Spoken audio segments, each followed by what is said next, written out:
Hi friends, ಎಲ್ರಿಗೂ ನಮಸ್ಕಾರ. ಬನ್ನಿ ಇವತ್ತಿನ ದೃಷ್ಟಿ ಧಾರಾವಾಹಿ ಸಂಚಿಕೆ ಏನಾಗಿದೆ ನೋಡ್ಕೊಂಬರೋಣ.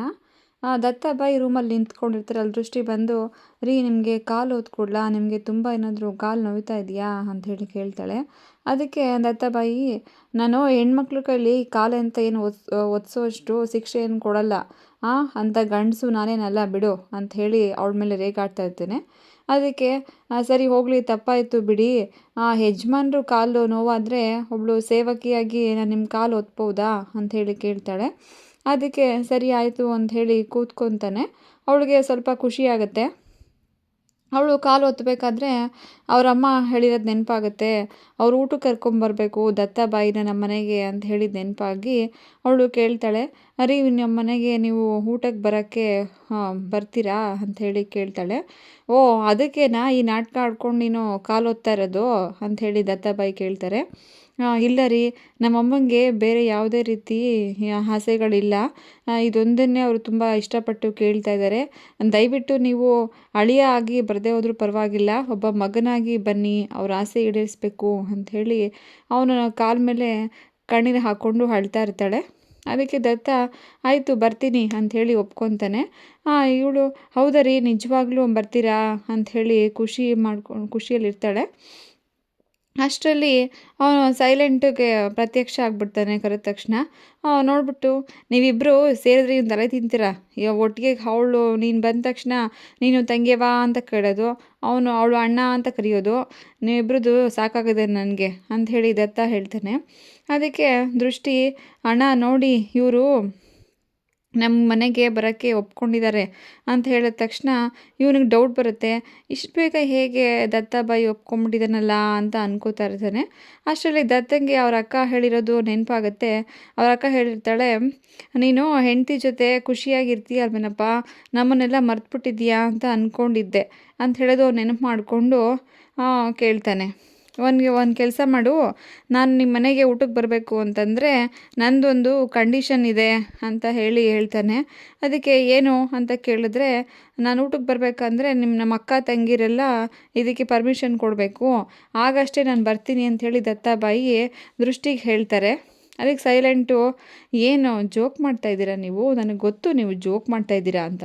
ಸೈಲೆಂಟ್, ನಾನು ಜೋಕ್ ಮಾಡ್ತಾಯಿಲ್ಲ, ನಾನು ಸೀರಿಯಸ್ಸಾಗಿ ಹೇಳ್ತಾ ಇರೋದು ಅಂಥೇಳಿ ದತ್ತಾಬಾಯಿ ಹೇಳ್ತಾರೆ. ಅದಕ್ಕೆ ಮತ್ತೆ ದೃಷ್ಟಿ ಮಾತಾಡೋಕ್ಕೆ ಅಂತ ಹೋಗ್ತಾಳೆ. ಇಷ್ಟೊಂದು ಸಣ್ಣ ವಿಷಯನ ಅಷ್ಟು ಕಾಂಪ್ಲಿಕೇಟ್ ಎಲ್ಲ ಮಾಡಬೇಡ ನೀನು, ನನಗೆ ಅರ್ಥ ಆಗಿದೆ ಅಲ್ವಾ, ನಾನು ಹೇಳಿದ್ದೀನಿ ಒಂದ್ಸಲ, ನಮ್ಮ ಅಕ್ಕ ತಂಗಿರೆಲ್ಲ ಒಪ್ಕೊಂಡ್ರೆ ಮಾತ್ರ ನಾನು ಬರೋದು ಅಂಥೇಳಿ ಜೋರಾಗಿ ಅವಳನ್ನು ಬೈದ್ಬಿಟ್ಟು ಕಳಿಸ್ಬಿಡ್ತಾನೆ. ಮತ್ತೆ ಅವನು ದತ್ತಾಬಾಯಿ ಅಂದ್ಕೊತಾನೆ, ನನ್ನ ಅಕ್ಕ ತಂಗಿರೆಲ್ಲ ಯಾವುದೇ ಕಾರಣಕ್ಕೂ ಇದಕ್ಕೆ ಒಪ್ಪಲ್ಲ ದೃಷ್ಟಿ, ನಾನು ಇಷ್ಟ ಆಗೋ ಥರ ಯಾವುದೇ ಕಾರಣಕ್ಕೂ ನಡ್ಕೊಳ್ಳಲ್ಲ ಅಂಥೇಳಿ ಹಿಂದೆ ಮಾತಾಡ್ಕೋತಾ ಇರ್ತಾನೆ. ಈ ಕಡೆ ದೃಷ್ಟಿಯವ್ರ ತಾಯಿ ಮನೆಗೆ ಅಳಿಯ ಮಗಳು ಎಲ್ಲ ಬರ್ತಾರೆ ಅಂಥೇಳಿ ಎಲ್ಲ ಕಡೆ ಗೋಡೆಗೆಲ್ಲ ಪೇಂಟ್ ಹೊಡಿತಾ ಇರ್ತಾರೆ. ಅಷ್ಟರಲ್ಲಿ ದೃಷ್ಟಿ ಹೋಗಿ, ಏನಮ್ಮ ಇದು, ಯಾಕೆ ಇದೆಲ್ಲ ಮಾಡ್ತಾ ಇದೆಯಾ, ನಿಂಗೆ ಫಸ್ಟೇ ಆರೋಗ್ಯ ಸರಿ ಇಲ್ಲ, ಇದೆಲ್ಲ ಮಾಡಬೇಡಮ್ಮ ಅಂತ ಹೇಳಿದ ತಕ್ಷಣ, ಅಲ್ಲ ಕಣೆ ದತ್ತಾಬಾಯಿ ನನ್ನ ಅಳಿಯ, ಅವ್ರು ನಮ್ಮ ಮನೆಗೆ ಮೊದಲನೇ ಸಲ ಬರ್ತಾ ಇದ್ದಾರೆ, ಮನೆಯೆಲ್ಲ ನೀಟಾಗಿ ಇಟ್ಕೋಬೇಕಲ್ವಾ, ಅದಕ್ಕೋಸ್ಕರ ಇದನ್ನೆಲ್ಲ ಮಾಡ್ತಾ ಇದ್ದೀನಿ, ನೀನು ಕೂತ್ಕೋ, ನಾನು ಮಜ್ಜಿಗೆ ತೊಗೊಬಂದು ಕೊಡ್ತೀನಿ ಅಂಥೇಳಿ ಅವ್ರು ಒಳಗಡೆ ಹೊರಟೋಗ್ತಾರೆ. ಆದರೆ ಇವಳಿಗೆ ಅದು ನೆನಪಾಗುತ್ತೆ. ಅಯ್ಯೋ, ನಾನು ಅವತ್ತೇ ದತ್ತಾಬಾಯಿ ಬರಲ್ಲ ಅಂತ ಹೇಳಿಬಿಟ್ಟಿದ್ರೆ ನಮ್ಮಮ್ಮ ಇಷ್ಟೊಂದೆಲ್ಲ ಕನಸು ಕಟ್ಕೊತಾ ಇರಲಿಲ್ಲ, ಈಗೇನಾದರೂ ಅವ್ರಿಗೆ ಬರಲ್ಲ ಅಂತ ಗೊತ್ತಾದರೆ ಹೇಗೆ ತಡ್ಕೊತಾರೆ, ಇದನ್ನು ನಾನು ಹೇಗೆ ನಿಭಾಯಿಸಲಿ ಅಂಥೇಳಿ ಅಂದ್ಕೊಂಡು ಬೇಜಾರು ಮಾಡ್ಕೋತಾ ಇರ್ತಾಳೆ. ಈ ಕಡೆ ಕಿಶೋರು ಬಂದು ರೂಮ್ಗೆ ಬರ್ತಾನೆ. ಅಷ್ಟರಲ್ಲಿ ಶರಾವತಿ ಬರ್ತಾಳೆ. ತಿಂಡಿ ರೆಡಿ ಇದೆ, ಬನ್ನಿ ತಿಂಡಿ ತಿನ್ಕೊಂಡು ಹೋಗಿ ಅಂಥೇಳಿ ಕೋಪದಿಂದ ಹೇಳ್ತಾಳೆ.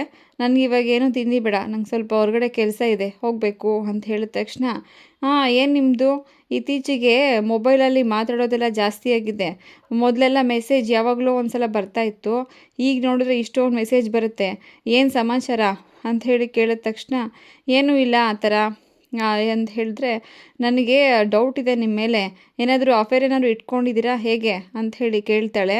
ಹೌದಮ್ಮ, ಇಷ್ಟಪಟ್ಟು ಮದುವೆ ಆಗಿರೋನ ಜೊತೆಗೆ ಹೇಗೋದಕ್ಕಾಗ್ತಾಯಿಲ್ಲ, ಕಷ್ಟಪಡ್ತಾ ಇದ್ದೀನಿ, ನನಗೆ ಈ ಜೀವನ ಬೇಸರ ಆಗೋಗಿದೆ, ಅಂಥದ್ರಲ್ಲಿ ಇನ್ನೊಂದು ಯಾವುದೋ ಮದುವೆ ಮಾಡ್ಕೋಬೇಕಾ ಅಂಥೇಳಿ ಅಂದ್ಕೊತಾ ಇರ್ತಾನೆ. ಸರಿ ಹಾಗನ್ಬಿಟ್ಟು ಹೊರಟೋಗ್ತಾನೆ ಅವನು. ನಾನು ನೋಡು ಯಾವಾಗಲೂ ಶ್ರೀರಾಮಚಂದ್ರನೇ ನಿನಗೆ ಅಂತ ಹೇಳ್ತಾನೆ. ಈ ಕಡೆ ಅವರ ದೃಷ್ಟಿ ಅವರ ತಾಯಿ ಎಲ್ಲ ಬೀರುನಲ್ಲಿ ಇದ್ದಿದ್ದು ಒಡವೆಗಳು ಆಮೇಲೆ ಬೆಳ್ಳಿ ಎಲ್ಲ ತೆಗೆದು ನೋಡ್ತಾ ಇರ್ತಾರೆ.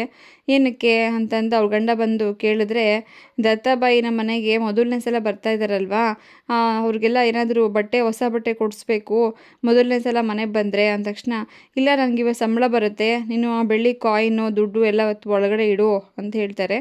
ಅದಕ್ಕೆ ಇಲ್ಲ ಇಷ್ಟು ಸಾಕಾಗಲ್ಲ, ಇನ್ನೂ ಬೇಕು ಅಂಥೇಳಿ ಅವ್ರ ಅತ್ತೆ ಹೇಳ್ತಾ ಇರ್ತಾರೆ. ಈ ಕಡೆ ಎಲ್ಲರೂ ಒಟ್ಟಿಗೆ ಕೂತ್ಕೊಂಡು ಊಟಕ್ಕೆ ಕೂತಿರ್ತಾರೆ. ಆಗ ಸೈಲೆಂಟು ದೃಷ್ಟಿಗೆ ಹೇಳ್ತಾನೆ, ನೋಡು ದೃಷ್ಟಿ, ನೀನು ಎಲ್ಲರ ಮುಂದೆ ಮಾತಾಡಿ ಮರ್ಯಾದೆ ಕಳ್ಕೊಬೇಡ. ಇವ್ರುಗಳು ಯಾರೂ ಕೂಡ ಇದಕ್ಕೆ ಒಪ್ಪಲ್ಲ. ನಿನ್ನನ್ನು ಕಂಡ್ರೆ ಫಸ್ಟ್ ಯಾರಿಗೂ ಆಗಲ್ಲ. ಅಂಥದ್ರಲ್ಲಿ ಇದಕ್ಕೆಲ್ಲ ಒಪ್ಕೊತಾರ. ನನ್ನ ಮಾತು ಕೇಳು, ಇದನ್ನೆಲ್ಲ ಕೇಳಬೇಡ ಅಂತ ದೃಷ್ಟಿ ಹೇಗೆ ಹೇಳ್ತಾನೆ. ಅದಕ್ಕೆ ದೃಷ್ಟಿ, ಇಲ್ಲ ಅಣ್ಣ, ನಾನು ಪ್ರಯತ್ನ ಪಡೋದಂತೂ ಪಟ್ಟೇ ಪಡ್ತೀನಿ, ಹಾಗಂತ ನಾನು ಸುಮ್ಮನೆ ಕೂತ್ಕೊಳ್ಳೋ ಹೆಣ್ಣಲ್ಲ ಅಂತ ಹೇಳಿದ್ದಕ್ಕೆ, ನನಗೆ ಅದಕ್ಕೆ ದೃಷ್ಟಿ ನಿನ್ನ ಕಂಡ್ರೆ ಇಷ್ಟ ಆಗೋದು ಅಂಥೇಳಿ ಹೇಳ್ತಾರೆ. ಆ ಕಿಶೋರು, ತಿಂಡಿ ಎಲ್ಲ ತುಂಬ ಚೆನ್ನಾಗಿದೆ ಕಣಮ್ಮ ದೃಷ್ಟಿ ಅಂತ ಹೇಳಬೇಕಾದ್ರೆ ಅವಳು ಹೇಳ್ತಾಳೆ, ಶರಾವತಿ ಅಮ್ಮೋರೆ, ನಾನು ನಿಮ್ಮ ಹತ್ರ ಒಂದು ಮಾತಾಡಬೇಕಾಗಿತ್ತು ಒಂದು ವಿಷಯದ ಬಗ್ಗೆ ಅಂತ ಹೇಳಿದ ತಕ್ಷಣ ಎಲ್ಲರೂ ಅವಳ ಮುಖ ನೋಡ್ತಾ ಇರ್ತಾರೆ.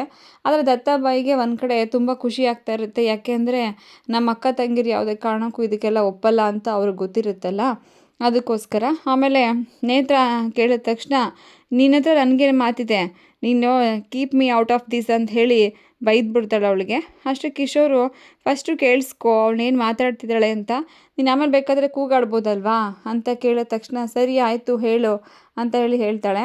ದತ್ತಾಬಾಯಿ ಅವ್ರನ್ನ ನಮ್ಮಮ್ಮ ಮದುವೆ ಆಗಿ ಮೊದಲನೇ ವರ್ಷದಲ್ಲಿ ಈ ಸಲ ಊಟಕ್ಕೆ ಕರೆದಿದ್ದಾರೆ, ಅವ್ರನ್ನ ಕರ್ಕೊಂಡು ಹೋಗ್ಬಿಟ್ಟು ಬರ್ತೀನಿ ಅಂಥೇಳಿ ಅವ್ರ ಹತ್ರ ಪರ್ಮಿಷನ್ ಕೇಳ್ತಾಳೆ. ಅದಕ್ಕೆ ಎಲ್ಲರೂ ಕೋಪ ಮಾಡಿಕೊಂಡು, ನೇತ್ರ, ನನ್ನ ಬ್ರೋನ ನಿನ್ನ ಮದುವೆ ಆಗಿರೋದು ನಂಗೆ ಫಸ್ಟ್ ಆಫ್ ಆಲ್ ಇಷ್ಟ ಇಲ್ಲ, ಅಂಥದ್ರಲ್ಲಿ ನಾನಂತೂ ನಮ್ಮ ಅಣ್ಣನ ನಿಮ್ಮ ಮನೆಗೆ ಊಟಕ್ಕೆ ಕಳಿಸಲ್ಲ ಅಂಥೇಳಿ ಅವಳು ಕೋಪ ಮಾಡ್ಕೊಂಡು ಹೊರಟೋಗ್ತಾಳೆ. ಈ ಕಡೆ ಇನ್ನೊಬ್ಬಳು ತಂಗಿ ಇರ್ತಾಳೆ. ಅವಳು, ನೀನು ಮನೆ ಕೆಲಸ ಎಲ್ಲ ತುಂಬ ಚೆನ್ನಾಗಿ ಮಾಡ್ತೀಯಾ, ಅಡುಗೆ ತಿಂಡಿ ಕೂಡ ಚೆನ್ನಾಗಿ ಮಾಡ್ತೀಯಾ, ಆದರೆ ನೀನು ನಾದ್ನಿ ಅಂತ ನಾನು ಯಾವುದೇ ಕಾರಣಕ್ಕೂ ಒಪ್ಕೊಳ್ಳಲ್ಲ ಅಂಥೇಳಿ ಅವಳು ಕೋಪ ಮಾಡ್ಕೊಂಡು ಹೇಳಿಬಿಡ್ತಾಳೆ. ಈ ಕಡೆ ಶರಾವತಿ ಹೇಳ್ತಾಳೆ, ನೋಡು, ಇಬ್ಬರಲ್ಲಿ ಆಲ್ರೆಡಿ ಹೇಳ್ಬಿಟ್ಟು ಹೊರಟೋಗಿದ್ದಾರೆ, ನಾನು ಒಪ್ಪಿದ್ರು ಅಷ್ಟೇ ಬಿಟ್ಟರು ಅಷ್ಟೇ. ನಮ್ಮ ದತ್ತ ಹೇಳಿರೋದು 3 ಜನ ಅಕ್ಕ ತಂಗಿರು ಒಪ್ಕೋಬೇಕು ಅಂತ. ಈಗ ಆಲ್ರೆಡಿ ಇಬ್ಬರು ಒಪ್ಪಿಲ್ಲ, ಮತ್ತು ನಾನು ತಾನೇ ಹೇಗೆ ಒಪ್ಕೊಳ್ಳಿ? ಅದು ಅಲ್ಲದೆ ನನ್ನ ದತ್ತಂದು ಪ್ರೆಸ್ಟೀಜು ಹೋಗುತ್ತೆ ಅಲ್ಲಿಗೆ ಬಂದರೆ. ನಾನು ಆ ಕ್ವಾರ್ಟರ್ಸ್ಗೆಲ್ಲ ಸೆಕ್ಯೂರಿಟಿ ರೀಸನ್ಗೋಸ್ಕರ ನಾನು ಅವನ್ನೆಲ್ಲ ಆ ಥರ ಎಲ್ಲ ಕಳ್ಸೋದಕ್ಕಾಗಲ್ಲ.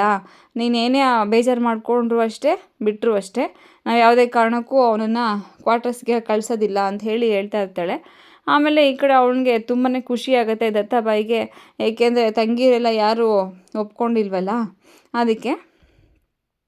ಅವಳು ಮತ್ತೆ ಹೇಳ್ತಿರ್ತಾಳೆ, ಮನಸ್ಸಲ್ಲಿ ಅಂದ್ಕೋತಾಳೆ, ನಾನು ಅಂದ್ಕೊಂಡಿದ್ದೆ ಆಯಿತು, ಇವಳನ್ನ ಯಾವುದೇ ಕಾರಣಕ್ಕೂ ಅಲ್ಲಿ ಕಳಿಸ್ಬಾರ್ದು ಅಂತ ಅಂದ್ಕೋತಾ ಇರ್ತಾಳೆ. ಈ ಕಡೆ ದೃಷ್ಟಿಗೆ ಬೇಜಾರು ಮಾಡಿಕೊಂಡು, ಅಯ್ಯೋ ಈಗೇನು ಮಾಡಲಿ, ಇವಾಗ ನಮ್ಮಮ್ಮಂಗೆ ಬೇರೆ ಕರ್ಕೊಂಬರ್ತೀನಿ ಅಂತ ಹೇಳಿಬಿಟ್ಟಿದ್ದೀನಿ, ಇವ್ರುಗಳು ನೋಡಿದ್ರೆ ಈ ಥರ ಎಲ್ಲ ಕಳಿಸಲ್ಲ ಅಂತ ಹೇಳ್ತಾ ಇದ್ದಾರೆ, ಇವಾಗ ಅವ್ರು ನಾನು ಹೇಗಂತ ಹೇಳಿ ಸಮಾಧಾನ ಮಾಡಬೇಕು? ಅವ್ರು ನೋಡಿದ್ರೆ ನಾವೆಲ್ಲ ಬರ್ತೀವಿ ಅಂತ ಹೇಳಿ ಇಷ್ಟೊಂದು ಸಂಭ್ರಮ ಪಟ್ಕೊಂಡು ಎಲ್ಲ ರೆಡಿ ಮಾಡ್ಕೋತಾ ಇದ್ದಾರೆ, ಅವ್ರಿಗೆ ಫಸ್ಟೇ ಹುಷಾರಿಲ್ಲ, ಇದನ್ನೆಲ್ಲ ಗೊತ್ತಾದರೆ ಅವ್ರು ಹೇಗೆ ತಡ್ಕೋತಾರೆ ಅಂಥೇಳಿ ಮನಸ್ಸಲ್ಲೇ ಬೇಜಾರು ಮಾಡಿಕೊಂಡು ಅವಳು ಅಳ್ತಾ ಇರ್ತಾಳೆ. ಓಕೆ ಫ್ರೆಂಡ್ಸ್, ಯಾರಾದರೂ ಈ ವಿಡಿಯೋ ಫಸ್ಟ್ ಟೈಮ್ ನೋಡ್ತಾ ಇದ್ದರೆ ದಯವಿಟ್ಟು ಒಂದು ಸಬ್ಸ್ಕ್ರೈಬ್ ಮಾಡಿ, ಲೈಕ್ ಮಾಡಿ, ಶೇರ್ ಮಾಡಿ. Thank you friends.